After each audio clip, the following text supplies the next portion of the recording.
we are here to bring you everything and anything surrounding Porsche. I'm Mike. I'm Aaron. And this is P-Car Talk. Welcome to another episode, P-Car Talk. We're going to talk about Luft in this episode. We have a couple things to go over as far as some points and some highlights and some things like that. So it should be an interesting episode. I'm Mike. And I'm Aaron. Now let's get rolling. And so before we get into Luft, we'll talk about that towards the end of the show and what our game plan is and all that kind of stuff. So did you see the Speedster is supposed to debut at the New York Auto Show coming out, right? Yep, I have seen that. It's going to be really cool. Yeah. So we got to see the concept at Rennsport, right? Yep. So we're going to get to see how close it's going to be to that. They said that it should be pretty close, right? It should be. It didn't look crazy compared to what it could be. Do you think it's still going to have a 911R motor in it? That's a good question. I would think the expectation was set pretty high because they talked about that motor. Maybe not the R motor, but it's some type of GT3 variant. It's got to be in there, right? I would imagine. Yeah, I mean, the only reason that they said they put it in there because it was just on the shelf. Mm-hmm. So maybe not the R motor, but definitely a GT motor, right? I would think it's probably going to be an R, the 4.0, the GT3 motor. Yep. It's in the car, and they'll just put it in that car. I would assume, something, 500 horsepower. And I don't remember like getting too far into it. I remember seeing it, but not that it didn't spike my interest, but like obviously the 935 was there too. So It was casting a shadow over that car. But do you see I'm assuming the Speedster is going to be a manual car, right? Like it would only make sense since maybe if they're paying homage. But I don't recall. It was a manual, but now you have me question him. Either way, no big deal. You don't have to answer. I don't know the answer to that too. And even if you guys have the answer out there, it's not that big of a deal. I mean, they're only making 1,948 of these things, so the very few people that have their hands on one of them already, I'm sure. You can let us know, and I'm sure we'll see something on social media once people start taking deliveries on them, whether they're manual or not, and we could do some further background whether it is or it isn't. It's not that important. Do you think they're going to take PTS colors for these? I think that they've even said that there's only certain color variants. Okay. I want to say that. That's got to make it easier. At least that's what they said at Rennsport. Okay. I mean, but again, they're making 1,900 of them, so maybe you can do whatever you want for somebody else. I don't know. We'll see. Probably a bunch of wraps, if not. Yeah, I would imagine they're probably going to try to keep the color palette a little down because they probably don't want like a chartreuse Speedster running around.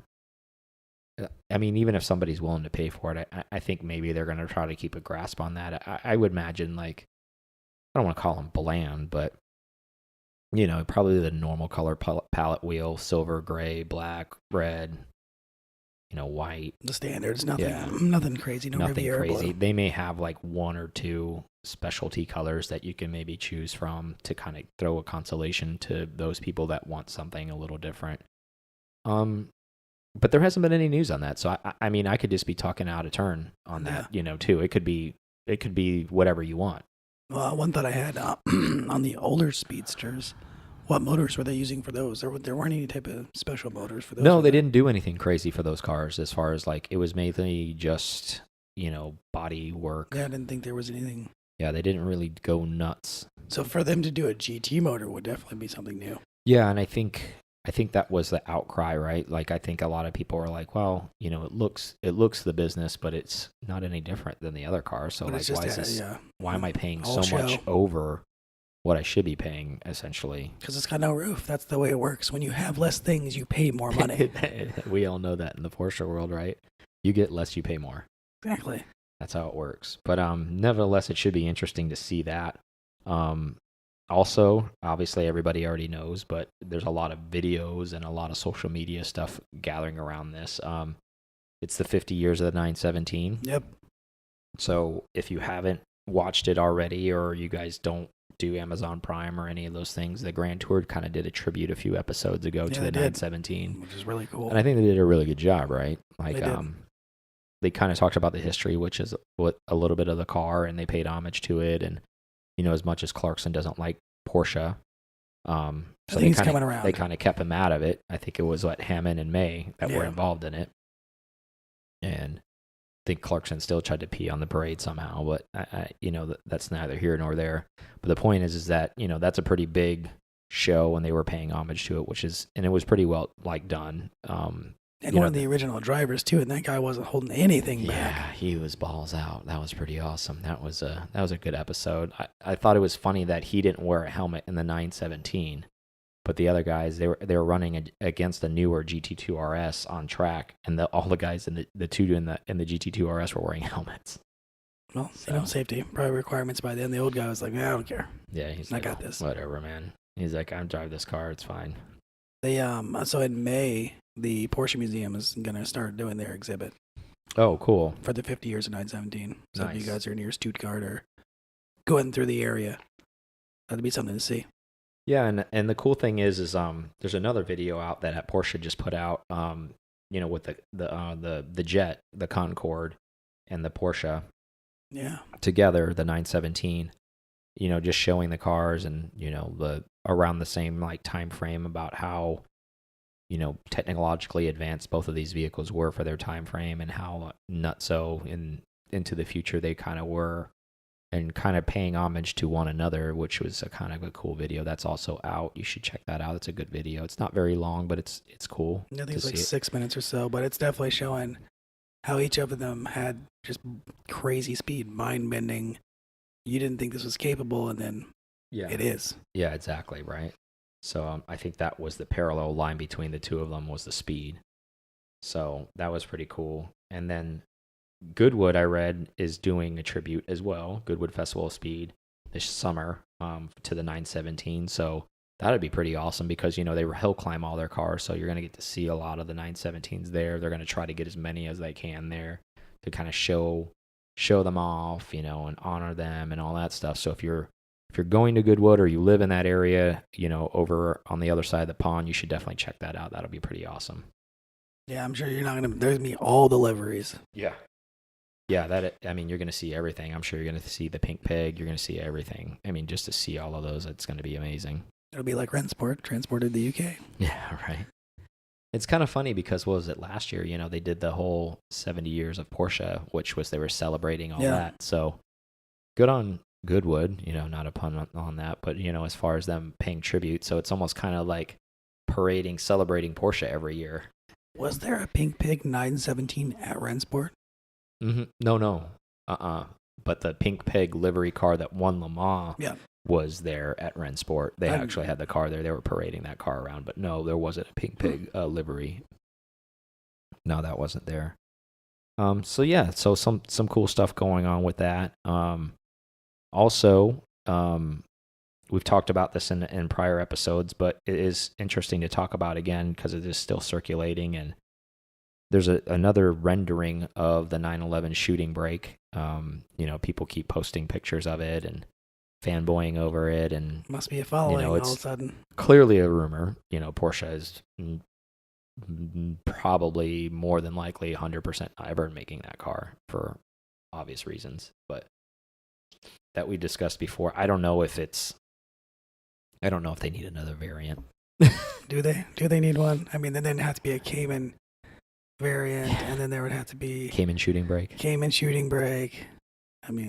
Just lower your Macan. Just put it to the ground. Yeah, I can never say never, but obviously this isn't even on Porsche's radar. This is just kind of like a circulation social media thing, like where people are posting pictures and photoshopping things, and to get likes and comments, and people are like, "Well, what do you think about this? Should Porsche do this?" And it's like, well, and I think it's from one of those sites that kind of puts a shooting brake on every car, right? Like they have a shooting brake Dodge Viper on there. They're like, "Oh, Dodge should have made this car." It's like a shooting brake, Ford GT, shooting brake Testarossa, shooting brake this, and it's like some of them look cool, some of them look terrible, but shooting brake the world, I guess. Yep.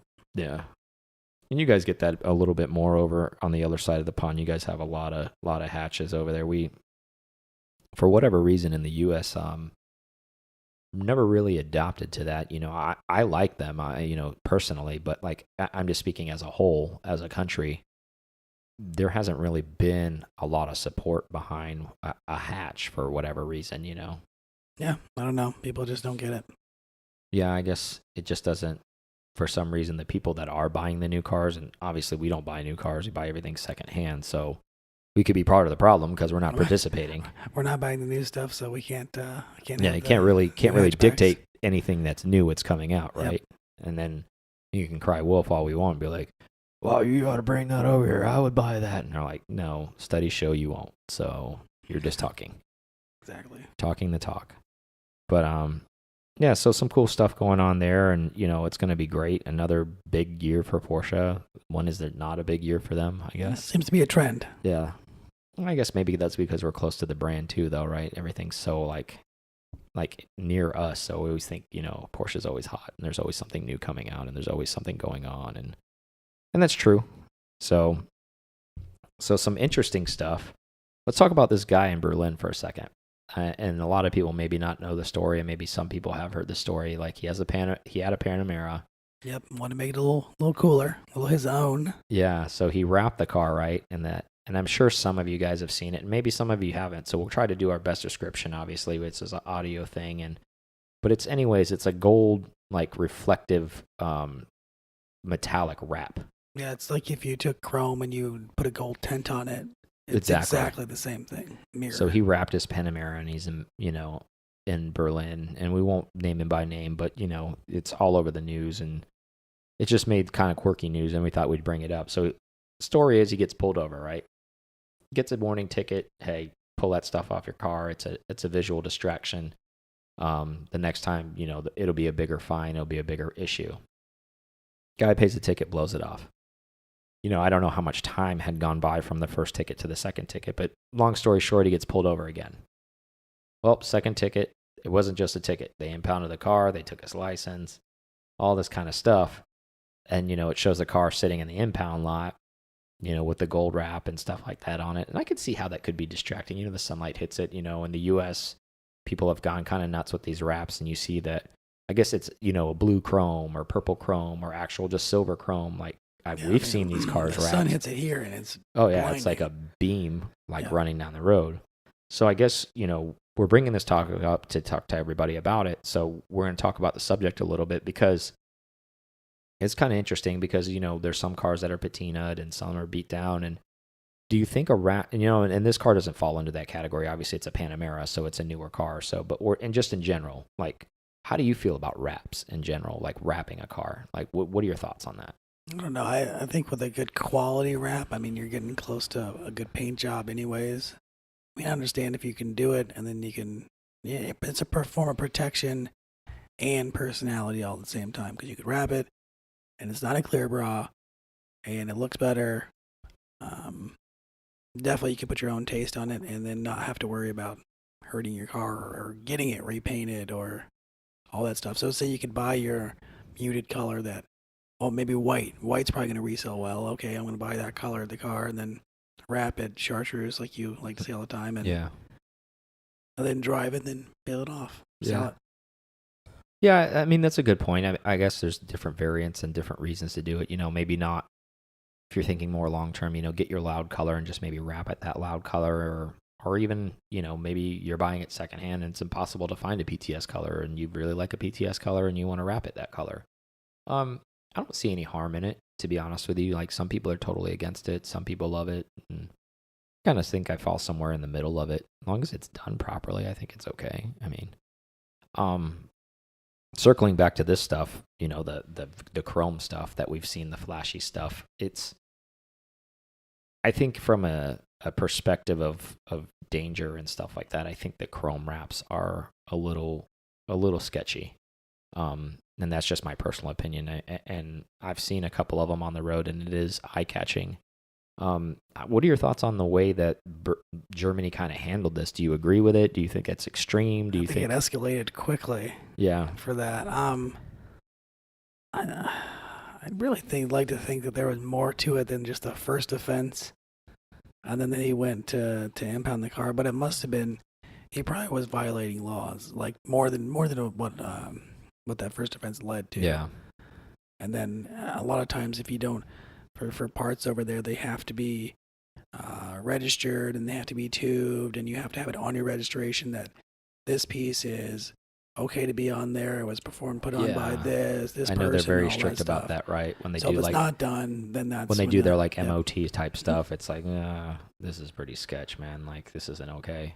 But I mean, if he did tell them he was going to remove it, then that's kind of his Yeah. bad. If he didn't, You know, actually, I don't think it's that extreme, and I'm not trying to like chastise people who want to do stuff like that to their car, and I'm not saying like wrapping it a non-chrome color is better than the other, but I think when you have like a visual distraction for other drivers, and not trying to sound like a total accountant or anything like that, but that does create a problem, as far as somebody rubbernecks and somebody wrecks. yeah, exactly. Or maybe if it's for show purposes, we all know this, like we've all bought aftermarket parts, and off-road use only. Exactly, how they get away with selling these like crazy, lights to vehicles, and that they shouldn't, like, LED light bars, it's like off use only, and then people throw it on their truck and then they drive around with it on, and it's like, oh, I didn't know it was that bright. Yeah, oh yeah, I didn't know I was lighting up the whole neighborhood with that. And I think it goes back to a whole safety thing, and I think that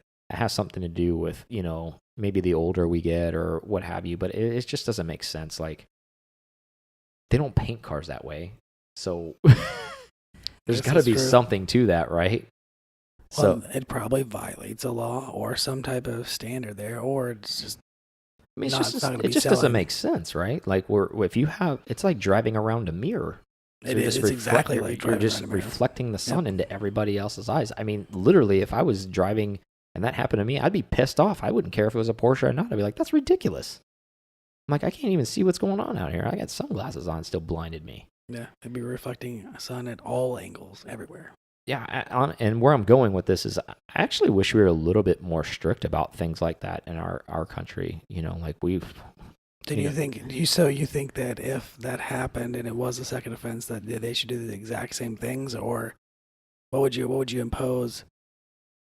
I mean, it's hard to say what's right or wrong from a lawmaker standpoint, but it could have been a little extreme. I mean, maybe third offense, impound the car, and I'm not saying like, oh, it's okay, but maybe like, first offense kind of, he's still got a ticket and a fine.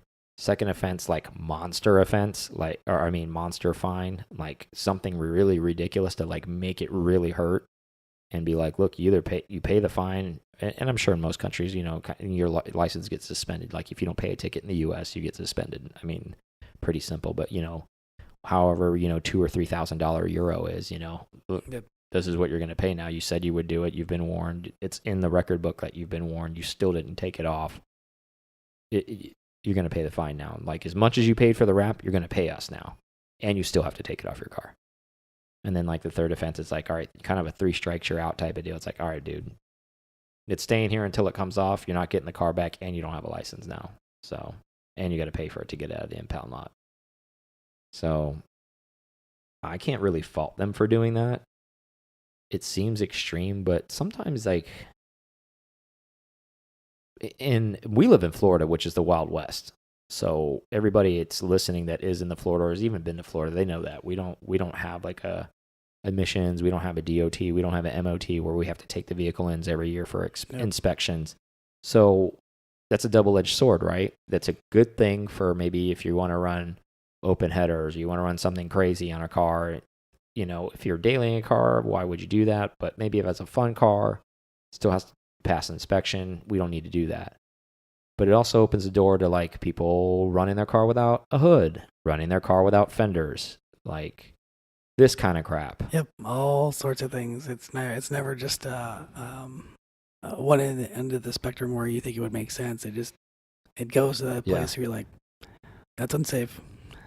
Yeah, there's a lot of Jeep guys and mall crawlers around here in the state of Florida. I mean, super flat. Everybody knows that's not a secret, but I can't tell you how many $75,000 Jeep accessory kits I see on everybody's car, like every KC light and LED light in the world on the car, not a speck of mud on it with a huge lift.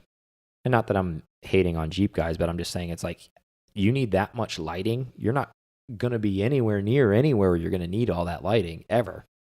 But yet they're on the car, road use only, right? They might need to spot an alligator or a deer. Who knows, right? But the point is it's just, I don't think they were out of line for doing that. Maybe I should have just added another step. But like I said, it's the Wild West here. We see all types of crazy stuff. I mean, technically, we driving down the road and see a car, it's been in an accident, and like there's literally like at any moment, Aaron and I both, and sure as many people that are listening have been behind cars where if they hit the right bump, that bumper is going to come falling off their car and it's going to hit your car. Yeah, it's true. I'm just flapping along.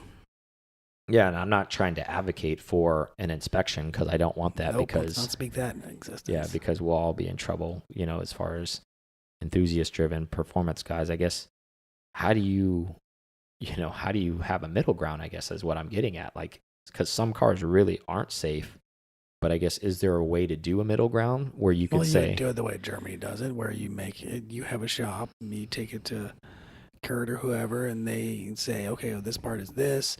We put this on it, has this number on there, and it's on your registration as installed by a professional. And that's how Germany's done it. That makes sense. Yeah, but there's still like overall laws, right? So you're going to end up going to the referee, and he's going to be like, you are running a straight pipe on your car, and straight pipes are not allowed on the street. So maybe. And again, like, and that could be another debate too, where people are like, you shouldn't be running straight pipe in your car anyways. And, who knows? It's just one of those things. I find interesting, I guess. And then you could start breaking in, not to go down the wormhole of like freedom of expression or any of that kind of crap like that. But I mean, there's got to be limitations, right? If you're visually impairing others on the road and causing accidents, or your car's unsafe because it's causing accidents, well, maybe it's time to intervene, right? Yeah, that's true. Who knows? Either way, I just found it pretty interesting. Yeah, when I saw that article too, I was like, well, I guess don't wrap your car. That's my lesson. Not that color at least, right? Yeah. Not in chrome anything. I mean, and we've seen it, like, and usually it's... I always thought that stuff was illegal just because for the exact reason of it being so reflective. But I'm sure it is. It's probably like a legal tint. Like, there's maybe a lot of people who don't tint their cars, but in Florida, it's like a mandatory thing. Otherwise, where everybody's putting and has been. It's not like some recent trend, and I'm guilty of it on my daily driver. In my pickup truck, I have like limo tint, grade on it, because it just helps with the heat. It helps with like preservation of the interior, all that stuff. So, but it's probably like that. And what I'm saying is, they'll do it for you in Florida. They just won't give you a receipt. Like, you didn't get it done here. We'll give you whatever you want. I wonder if maybe that's something. Cash only deal. Yeah, they're like, okay, you can pay for it, but we're not going to take any responsibility. You get zero warranty. If this thing fails when you're out of here, we're not responsible. It could be one of those things. But nevertheless, I thought it was interesting way that they handled it. I thought it was cool because it was like a no nonsense, right? They're like, look, dude, one warning, you're done. Yeah, we're going to hammer you. Game over. But again, I don't know the age of the guy. He could be our age. He just might be trying to show off. I don't know. Probably. Clearly, if you do that to your car, you're trying to get attention. I would imagine so, especially with a Panamera. Yeah, and I think, he got the wrong attention. Well, I mean, I don't even know if, like, there's a category of car where that's okay. Even if you have something like a 720S McLaren and you put a purple chrome wrap on it, I mean, does a car not stand out enough already? Like, you got to draw even more attention to it? Maybe I need to. Maybe I need more attention. Yeah. Some psychological issues then, I guess, right? Maybe. But therapy. Nevertheless, I thought that was pretty interesting. Anything else you think you want to talk about before we go on break, and then we'll take a brief break and then talk about some Luft stuff? No, I think we covered it. Okay. All right. Well, we'll take a quick break, and we'll be right back. All right, see ya. Enjoying P-Car Talk? Of course you are. Connect with us on Instagram at PCAR Talk or on our website at pcartalk.com. If you're enjoying PCAR Talk, please subscribe and share this with anyone that would enjoy it as well. We thank you for your support. Now enjoy the rest of the show. All right, we're back from break, and we're going to discuss a little bit of Luft because, you're listening to this, we will be in California already, and we will be doing a lot of stuff there and a lot of great stuff, and we're going to have multiple episodes that probably come from this. But let's get into it. So Luft, Aaron, what is Luft? It is an all air-cooled show that started back in 2014. Mm-hmm. Supposedly it was a small gathering, but Yeah. we did a little research beforehand, and it looks like it might have been a little bit A little bit larger. bigger than that, yeah. Yeah, I was always hearing 12, 20 cars. I've kind of heard that through the rumor mill too, and like we kind of discussed, like maybe that's what it started out as, and maybe didn't even really have a name. Yeah, it probably wasn't. This is probably like And then it, the official when they Yeah. named it, it turned into like them 100 cars or something like that. Yeah. Yeah. So nevertheless, it's an all air cooled show. It's happening in California, and what it is, it's happening on Saturday. What is it, May 11th, in at Universal Studios. So Yeah, I think it's the 11th. Yeah, so we'll be out there for that. It should be a great show. We're looking forward to it. It's going to be our first Luft we've ever gone to. We've always seen, obviously, tons of footage from it. We've had a lot of friends that go, but this is the first time that Aaron and I are going to be able to go out there for one of the shows.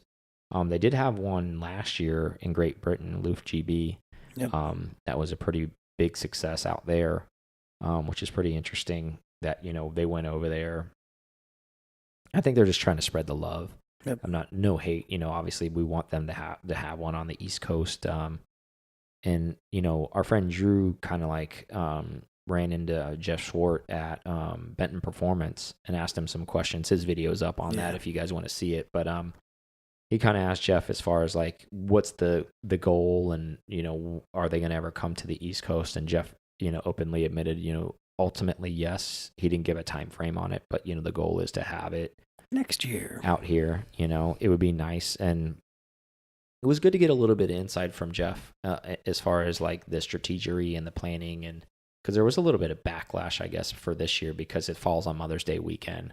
And normally the show is on a Sunday, but they're having it on Saturday, and then Mother's Day is clearly the next Sunday. day on Sunday. So, kind of put a damper, I guess, on it, because for a lot of people unable to travel because of that, if they're coming from long distances, if they have wives, mothers, or they want to spend time with their mothers or their, whoever. But Jeff gave some insight as far as saying, hey, well, it's that weekend because we don't want to interfere with anybody else's show, and we want to pay respect to, everybody else's show and make sure that we have it on a weekend they're not having it on. And additionally, obviously Patrick is racing still. Yeah, so, the race season. So he's trying to plan it around Patrick's schedule as well, and Jeff's schedule is super busy. Jeff is still involved in, film and photography, so he's busy all the time as well. So when you add all of those elements in, I can see how it could be a planning problem for them. So yeah, I mean, you had two busy schedules plus everybody else's schedule on top of it for exactly. So what they're trying to do. I can get it, and I appreciate, if you them, and we're going to transferring that information to you guys if you're kind of wondering that as well, and I'm sure a lot of people have, and it's like, it's kind of a bummer I can't make it, got to spend time with the wife, got to spend time with mom, whatever. So, but that's the reason why it wasn't like he's like, oh, well, we're just doing it that weekend. It was really the only thing available. So it's the 10th. Now that I think about it, is it? Yeah, okay. It's the 10th for sure. So the 10th. We stand corrected. So the drawback to that, obviously on that, and talk to Drew at 9/11 Cooled about it out there, is when it's not on a, I guess, I don't know if you would call it on a holiday, but it's just a weekend that you spend with loved ones or something like that on a significant day like that. It messes things up because usually there's planned events around, maybe like a drive, they've pushed it up a day. So like, for example, when it was on Sunday before, a bunch of guys would get together and do like a coastal drive or something, or, drive in the mountains because it's a weekend, and then they would go to Luft and, make a whole thing out of it. Make it like a 3-day weekend. Yeah, make a whole deal out of it, and people are pre-partying on Friday at certain shops and things like that. And that's still happening. But I guess what I'm getting at is there's one less day. Yeah, it's one less day to do that, because Sunday's essentially a wash for a lot of people because they're having to spend time with family. But we'll be out there still. We're not flying home till Monday, so if you're in the area and you're motherless out there, Like, let us know. But you have Porsches. Yeah, you're doing something cool or want to go for a cruise, let us know. We'll be out there for that. Which, before we get into exactly what we're doing at Luft, let's discuss a little bit about the movement of Luft as a whole. With Jeff saying that, we're probably going to try to go to the East Coast, and he didn't elaborate if Luft was going to turn into a revolving location show. He didn't say any of that, so I'm not trying to speculate, but let's just go down that path of like, what if? So if they start to do that, do you think that's a good thing or a bad thing? I think it's I think it's a good thing. A lot of times when they do events in California, not is it just because it's local to Jeff and Patrick, that helps out. But the weather, it's easier to plan out there. Yeah, weather usually cooperates pretty well out there. I can see where it gives everybody else a turn not to drive or fly to the other side of the coast. Or from the Midwest out. It's split the difference, but for us East Coast guys, it's a haul. They did Munich as well.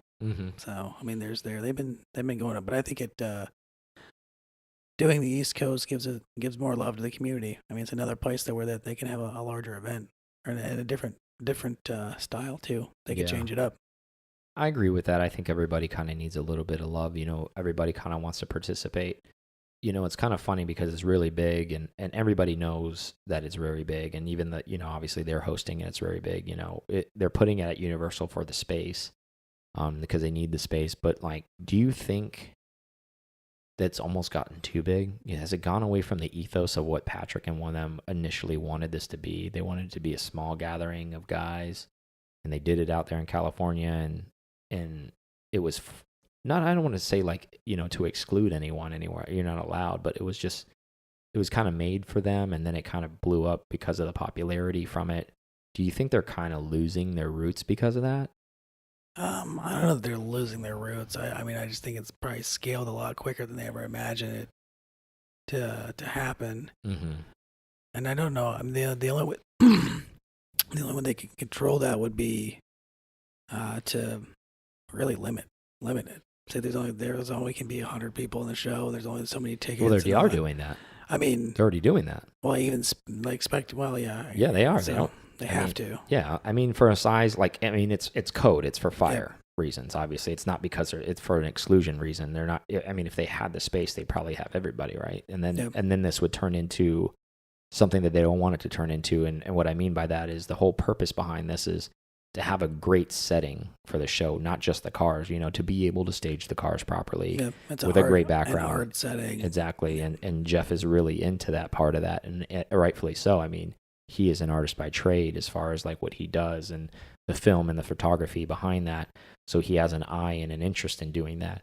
I mean, if they really wanted to make it mundane and dull, I mean, they could just probably put this at like Anaheim Stadium in the parking lot where the Angels play out and just fill the parking lot up, right? And make it another Cars and Coffee. Exactly. Just a crap background where no one's interested in that. Just hanging out on blacktop all day, right? That's not fun. But I think with the question that I asked you, I don't think they're losing their roots either, but like the popularity has gotten so strong. Oh, yeah. And I think moving it around is a good thing, because what that does is, like you said, if it's coming closer to your area and maybe if they can, I know it's not going to be easy to do it, but if they ever get to the point where maybe it's hitting 3 or 4 cities throughout the year, throughout the U.S., while we're here, and obviously they'll do their overseas ones too. So it's obviously a lot of moving parts, but it gives everybody a shot, and maybe it'll be less crowded because of that. Because if you're in California, there's one going to be in California, you live somewhere in that radius of that where that's reachable for you, you're going to go to that show instead of everybody in the U.S. trying to go to that show. And then if there's one like in Texas, like if you live anywhere in that region, you're going to go to that one. So like everybody in the West region is not going to try to go to the West. I'm not saying they wouldn't. There would probably be some who want to hit them all, but it's going to probably draw down a little bit, right? So maybe it'll go back to the intimacy of what the ethos of it was to begin with. I agree with that. I mean, but the other side of that too is, do you think it's going to lose its special side from everybody coming out to that one event, that one place? I don't think so. I think they have the secret sauce for it, and I think I think where they're at now, they're kind of running into where your car doesn't get selected when you put it in, and then you get butthurt, right? Yeah, that So seems to be the case. I mean, but just like we said about venue choice, how do you keep topping it with new venues, even if you were doing 4 cities every time? That's got to be a hassle. yeah, but at the same time, it gives you more openings, right? Because each city probably has something different to offer wherever you're going to put it. I mean, you think about it, not that California doesn't have a continuous cooled backdrop, but if you continue to hone in on your same area, well, then the show continues to get bigger. You really are limiting your opportunities. I mean, at this point, I'm sure it was a huge challenge for them to figure out where they were going to have it this time. Yeah. And Jeff has openly admitted it is a challenge for them to find a place where they can host the cars that they want to host and be able to still capture the great backdrop that they have. So I think actually, believe it or not, it'll give them more of a success rate to move it around. You know, not that they're not successful now, but as far as like you maybe easing that stress of finding a location, you know. So you think it would probably going to be like, so location wise, what do you think it would be? I mean, like LA, Austin, and then somewhere else on the East Coast. I mean, yeah, probably. I mean, it'd be hard. You know, Atlanta's a big place. Yeah. You know, there's PEC, LA, ATL there, so that could be one. You know, there's a lot of stuff there that could be offered. As far as backdrop goes, I don't know if that's what they're looking for. You know, that might not be enough that, you know, to have it there because there's basically a track. Yeah. Yeah. But I mean, there's plenty of stuff in Atlanta. I'm sure they'll find a city which will host them or they want to have it. And I mean, how cool would it be if they could do Helen, Georgia or something like that? Yeah, that'd be cool. You know, a little Germantown or who knows? You know, I think nobody, you know, they played this one pretty close to their chest for a long time, and everybody was guessing and trying to figure out where it was going to be. And I think it's going to be just the same if it's actually going to move over to wherever it moves next. Yeah, and you know, maybe it won't have to be that. Maybe it won't be that way if they can spread the love out a little bit over the year. It won't be as crazy. It shouldn't be. Theory says that. So funny story about cars getting in and people getting butthurt. Like I entered my car, you know, and I got a email response saying, "Hey, speaking of Mike, yeah, we're gonna." And I'm not butthurt. That's not why I'm bringing this up. I think it's just an interesting story because, you know, playing to social media, you know, everybody their badge of honor. Hey, my car went in, and they took a picture of their email and put it on there, right? So I'm just checking mine, and I'm like, keep checking mine, and we're supposed to get a response back by a certain day, and that day had come and gone long, you know, a week ago. And I understand they were busy, and like pretty much everybody who's going to the show has been in and all that stuff. And it wasn't for lack of me not putting in, because I have the confirmation email of me sending my stuff and pictures of the car and description and all that. But I never got a yes or a no. So they're just in purgatory. Did they want my car or not my car? I'm gonna go with they wanted my car. They just forgot to tell me. Yeah, that's probably it. That's probably the case. Yeah. So with that being said, you know, obviously, even if they told me now that we could bring the car, it doesn't matter because, you know, obviously we got to ship it or I'm going to drive it all the way from Florida, which is not happening, especially the way I have my tow end set up on the front, not happening. You'd be like, new set of tires. Yeah, I'm going to be like, I get tires in Texas, I get tires in California, I get tires when I get back to Texas, and then tires when I get home. The sponsorship deal. Yeah, right. Michelin, holler at me. But, nevertheless, we're flying in. Obviously, we're going to be there for a week. It would have been nice to have the cars. You know, everybody we were coordinate to shipping our cars with, you know, that kind of threw a monkey wrench into everything as far as people wanting to enter their cars because we needed to get an 18-wheeler and send our cars over, and everybody's car needed to get approved, or obviously people were going to drop out and not bring their car. So that kind of turned into a logistical nightmare. I know we're big ethos guys and saying, like, we want to drive and we want to do all that stuff. Eventually we will. Like this, it just didn't line up this year. I would have loved to have driven my car. What I really would have done is I wouldn't have driven on the 3-piece cup speed lines. I would have just bought a set of monoblock cups, bought a whole nother set of tires, like change, you know, raise my suspension up some so the car doesn't sit as low, change the camber, and then I would have drove the car. But unfortunately, you know, changed all of that. Unfortunately, being a 9-to-5er, that's kind of a pain in the ass to go all the way there and come all the way back. And you know, we go on a lot of trips, so we got to spread the PTO out. You know, we got a family trip. We're going to be going to England this year for Goodwood, and I'm going to go there for a week. So it's like you only have so many days off in the year, and unfortunately, I can't just burn them up driving on the road to California and driving back. So one of these days. Yeah, it's definitely a bucket list thing. We want to do it. We're definitely going to do it. It's not about one of those like, we're going to be 50 years old someday and be like, all right, man, we haven't done this yet. We still need to do it. I mean, I would say in the next few years, we're going to definitely try to do it. And even if they move Luft, whatever, we'll drive to that location. We're still going to go to West Coast. I think for sure, I think Aaron and I, the next Rennsport, I'm sure it's going to be in Monterey. So we're gonna probably do the pilgrimage drive. We're gonna, if anything, at a minimum, when that happens in the next 4 years or so, we're gonna make that drive out to Rennsport with our cars. So and suck it up and take the time off. Probably take like 10 or 15 days off and just stay in Monterey and be out there for a while and drive the roads and just be in it for a while. Yeah. So obviously that's a long way off, but I think that's the goal. And but I just thought it was interesting. That's not to go off on too far of a tangent. I just never got a yay or nay email, which I thought was interesting. But congratulations to all the people that's cars that are going to be in. We're friends with a lot of them. Yeah, that's why you kept saying my car, like Michael O'Neill's car, Chris's car, Chris Well's car from Overcrest. His car's in. Like Derek Whitaker's. Was his in? I don't think he'd put his car in. Ryan, that from iBox Springs, his leaf green colorish car that he just finished, it was at SEMA. His car's in, and we'll be talking to him about that while we're out there. But like I said, we're buddies with a lot of guys that their cars did make it in, and we're happy for them, and we're excited to see everybody out there. So it wasn't a bitching session. I wasn't bitching to have a butthurt thing. I just thought it was an interesting tidbit of info. Like I didn't. Maybe you'll find out before the 10th. Yeah, yeah. I didn't get a yes or no. So I'm going to make up the decision and say it was a yes. I'm not bringing it. You just feel it deep in your heart. Yeah, I'm just going to flatter myself and say that's what it was.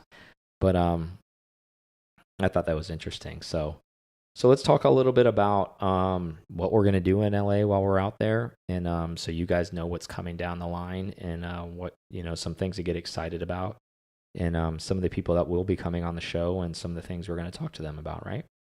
Yep. So we're going to get into LA. I'm going to do our thing. I think on Tuesday. We fly in. Yep. And then like right away after we get settled, we're going to link up with John Benton, head over to his shop and talk to his son, and have them on the show, and spend some quality time at John's shop. And, we've talked about him in our Builder series so much, and, he's a great guy, and it's going to be a great episode. Yep. It's a very family oriented thing that they do there, the 912 Guru and his son. And, it's John's nowhere close to being done, but, he's definitely prepping for when he is done. His son's pass the torch. Yeah, it's already there. So you guys will get to hear from his son as well. And that'll be great. So that's on Tuesday. And then Wednesday, what do we have on Wednesday? I think we have Ryan on Wednesday, right, from iBox Springs, the one I just mentioned. Yep. He's got the green car. I'm sure you guys have seen it all over the place. It's immaculate build. You'd never believe it, but it was like painted in a garage. And then it went to like sleepers and had motor work done and all this great stuff. And okay, I think that was the car. Yeah. I think it's got like the gold Outlaw 1552 wheels on it. Yeah.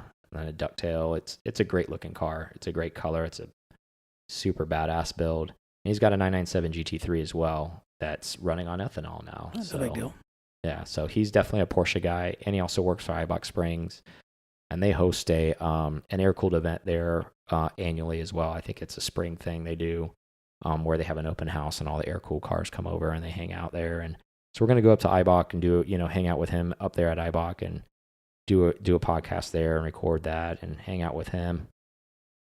And then I think that same day we're trying to get in the works of doing the Singer tour, the private Singer tour. But Vinny Russo's setting up with us, and we're going to spend some time with Singer, and all the stuff that we're doing, guys. You're going to get some footage from it too, as well. Like we're going to try to do the whole B-roll stuff, and put that on the YouTube channel, just so you guys can see a little bit and experience a little bit, because we understand there's a lot of people globally that aren't going to be able to make this show. So we're going to try to bring to life everything we're doing as well from an audio and a visual standpoint.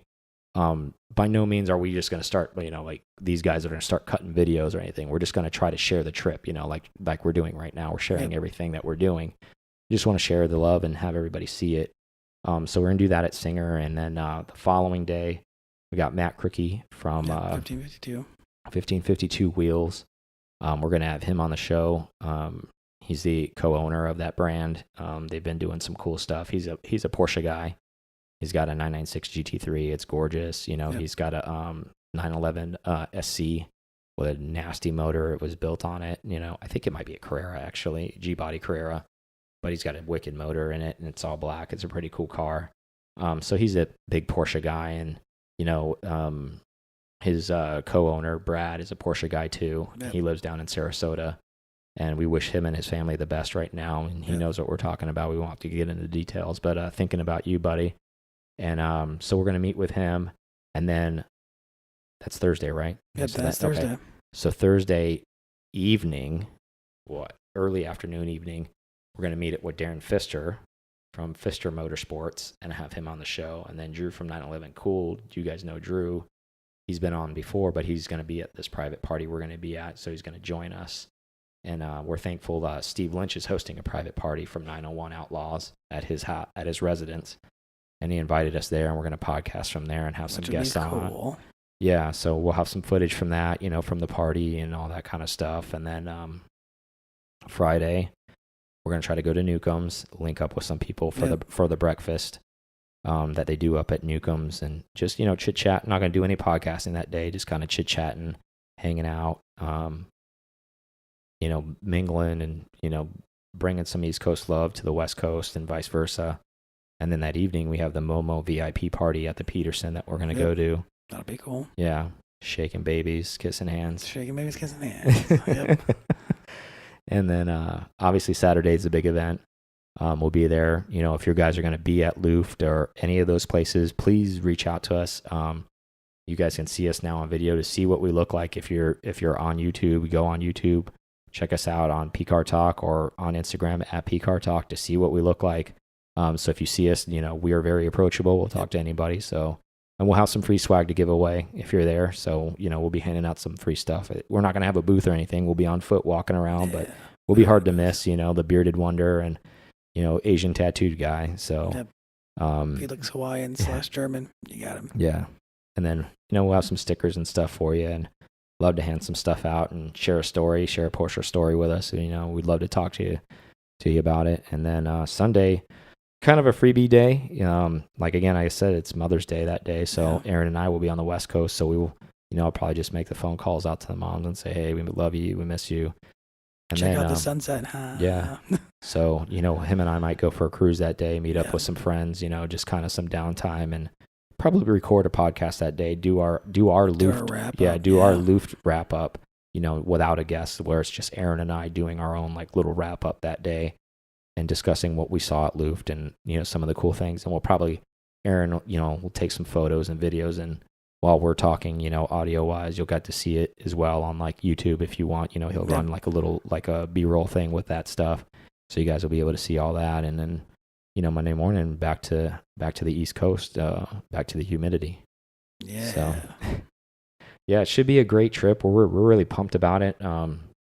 Staying in some cool places. We'll be staying down in Venice, by some close friends of ours, and it'll be a really interesting weekend. We're really looking forward to it. So, and like I said, we sound super busy because we are super busy, but we made ourselves super busy too, right? That's not, Yep, we asked and we got. Yeah. So, and we were just trying to maximize it for you guys too, because I know you guys, want to hear from these guys, and you should want to hear from these guys, because everybody that we're bringing on this show, and there's a ton of other people that had opportunities to try to get on the show, but scheduling couldn't work out. And, we're not going anywhere. They'll be on the show at some point. We'll be back on the California sometime, or they'll be coming to Florida sometime. So it'll work out. We've got 4 guests, actually, technically more than that, because Drew's going to be on, right? So he's technically 5. Yeah. So in a matter of 6 days, including a show and all that other stuff. So yeah, we're going to be running with our hair on fire, but we're definitely looking forward to it. So that's pretty much how our week is planning to wrap up out there when you're listening to this. So there'll be some great content coming your way. We're looking forward to it. Yeah. That's about all I have. What do you have? Not too much. Just check Instagram. It'll be there. Yeah, check Instagram stories. Again, go on YouTube, subscribe, make sure you sub on, any of the sites that you listen to, even if you just want to listen. share it with people. That's our huge ask. Like, again, like Aaron and I don't make a lot of asks. And again, we're 9-to-5ers. This is all out of our pocket. We're not doing any ad revenue. You don't hear any ad revenue running. We're not doing any of that stuff. So we're all kind of self-sustaining. We're doing it for the love, doing it for the passion. Do us a solid and just go ahead and, sub and go ahead and, send it on to the next guy. Don't leave another Porsche person out there on an island by himself, especially even if you only know them through social media. Send them the link. Say, hey, go check this out. It's pretty cool. These guys are pretty solid. They're bringing on some good guests. So other than that, man, we appreciate it. We're looking forward to the next episode. Yep. Thanks, guys. See ya. Thank you so much for listening to this episode of P-Car Talk. Connect with us on Instagram at P-Car Talk or online at pcartalk.com.